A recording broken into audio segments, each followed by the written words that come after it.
Donc là nous sommes à Herculanum, l'une des 4 villes ensevelies par le Vésuve en 79 après Jésus-Christ. D'ailleurs le Vésuve, on le voit juste derrière moi ici.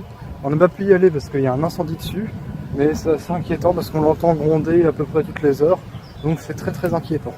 En 79 après Jésus-Christ, le Vésuve a recouvert pas mal de villes, comme vous pouvez le voir sur la carte, mais quant à Herculanum, elle n'a pas été recouverte par la cendre, mais par la boue.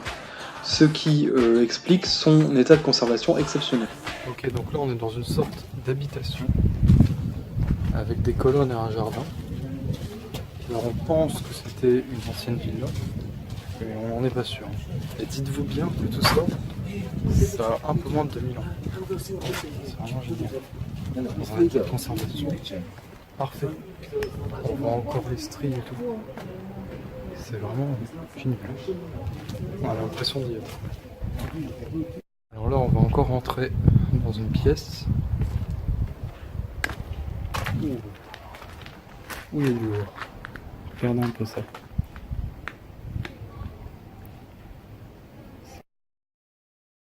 Ok, donc là on va atterrir dans une espèce de fosse assez morbide où ils ont enterré tous les squelettes. Regardez. Vous vous doutez bien que je viens de dire une ânerie, ils n'ont jamais été enterrés là, ça n'a aucun sens d'enterrer des gens dans la pierre. Non, en fait, ils ont certainement voulu se réfugier dans ces garages à bateaux et sont morts parce qu'ils ont été pris par l'éboulement. Alors ce qui est terrible, c'est que parmi ces squelettes, on peut voir des squelettes d'enfants et aussi certainement de bébés. Oui. Je vais vous raconter un peu ce qui s'est passé en 79 après Jésus-Christ.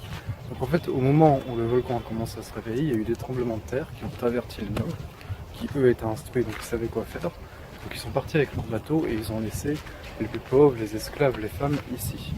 Donc au cours des 7 premières heures qui ont suivi l'éruption, il y a eu d'énormes blocs de pierre qui sont tombés sur Pompéi.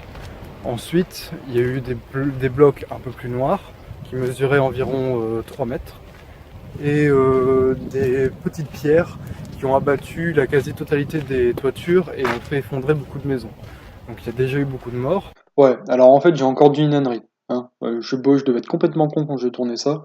En fait, il n'y a jamais eu de gros blocs de pierre noire qui sont tombés sur eux, ça n'a aucun sens. Non, en fait, il n'y a eu que des petits blocs comme ça qui sont tombés, brûlants, sur 3 mètres. Donc en fait, vous voyez quand on dit qu'il y a 3 mètres de neige, bah là c'est pareil, sauf que là c'est pas de la neige, c'est des trucs brûlants comme ça. Donc vous imaginez, pour marcher, c'est pas très pratique pour s'échapper non plus. Voilà. Et ça, comme je le dis après dans la vidéo, ça a aussi fait écrouler pas mal de maisons, donc déjà là, il y a eu pas mal de morts. Donc ensuite, le soleil a complètement disparu à cause du nuage de cendres. Herculanum, la ville qu'on a visitée hier, a été rayée de la carte par un éboulement. Et le deuxième jour, des cendres ont commencé à arriver à Pompéi, suivies d'un gaz toxique, donc ils ont tous été asphyxiés et pétrifiés. Alors là, vous avez un exemple de gens qui ont été asphyxiés puis pétrifiés, hein, donc c'est assez intéressant parce qu'on voit encore comment ils étaient habillés, donc on peut s'imaginer, mais c'est aussi assez dur à voir parce que regardez par exemple celui-là, il met ses mains devant sa bouche, parce qu'il a été asphyxié tout simplement, donc on voit qu'ils sont morts dans la douleur, on les voit avec la bouche ouverte, etc. Je vais souvent couper la vidéo parce que des fois il y a énormément de monde avec moi ce jour-là, donc des fois le son est dégueulasse. Donc le bâtiment dans lequel je me trouve est un therme. Si vous ne savez pas ce que c'est qu'un therme, en fait, c'est un bain public, parce qu'à l'époque, il y avait très peu de bains individuels, donc les gens se baignaient ensemble. Il y a 2 types de thermes distincts, les thermes pour femmes et les thermes pour hommes. Souvent, les thermes pour femmes sont moins bien décorés que ceux pour hommes, donc je me trouve certainement dans un therme pour femmes actuellement. Il y a beaucoup de thermes à Pompéi, tout simplement parce que c'était une grande ville. Dans l'épisode 2, vous verrez d'ailleurs les thermes du Forum qui étaient beaucoup plus grands. Les casiers que vous voyez derrière moi, ce sont là où les Romains déposaient leurs vêtements et leurs affaires avant d'aller se baigner. Donc là, je me trouve dans un therme pour hommes, donc vous voyez, les casiers sont sculptés, les plafonds aussi, donc c'est beaucoup mieux décoré. Et souvent, dans les thermes, il y avait des mosaïques, notamment dans le fond du bassin. Vous allez en voir une, voilà celle-ci, donc il y avait beaucoup de mosaïques comme ça. Et ce qui est intéressant, c'est que souvent on peut voir comment était chauffée l'eau et l'air. Donc en fait c'était des tuyaux où il y avait de l'eau chaude à l'intérieur qui passait dans les murs. Et donc ça réchauffait l'air ambiant et l'eau. Donc là, on voit un peu mieux les tuyaux qui passaient dans les murs. Vous voyez? Donc c'était déjà assez sophistiqué. Donc là, par contre, on est vraiment dans une maison. Donc quand vous baladez dans Pompéi, ou même à Herculanum, vous avez plusieurs maisons qui sont ouvertes au public, et dans ces maisons, il y a des jardins, comme à droite, vous en verrez plus tard, et aussi beaucoup de fresques. D'ailleurs, Pompéi est connu pour ça, parce que toutes les fresques sont dans un état de conservation immense.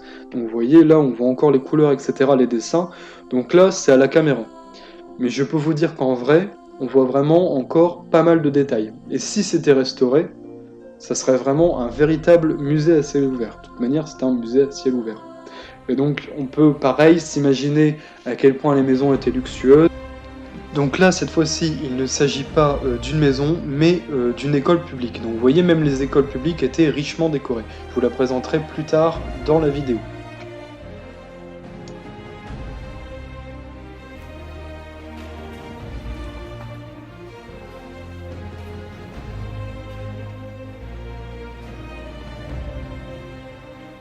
En fait, ça ici, c'est pas des toilettes turques, non.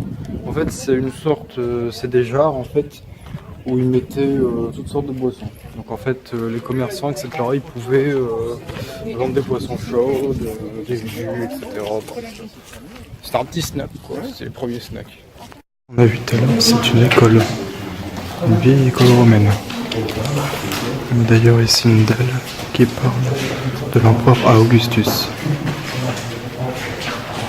Mais c'est vraiment une des bâtisses les mieux conservées. Donc là, j'ai encore coupé le son de la vidéo parce qu'il y avait plein de gens avec moi dans l'endroit où je vais, et c'était insupportable, enfin, c'était pas écoutable. Et donc là, je me trouve dans un petit théâtre. Donc à Pompéi, il y a plusieurs théâtres, dont un grand, que vous verrez dans le second épisode, mais celui-là est déjà pas mal. Bon, il est petit par rapport à l'autre. Regardez, donc là on est dans une autre maison. Regardez un peu la toiture, les balcons. On s'y croirait vraiment. On peut vraiment s'imaginer vraiment. Encore des fresques, il y a des fresques un peu partout. Je vais hésiter un peu l'autre la pièce. Hop, j'ai failli tomber. Voilà. Alors là, le téléphone éclaircit vachement, mais pour moi c'est vachement sombre.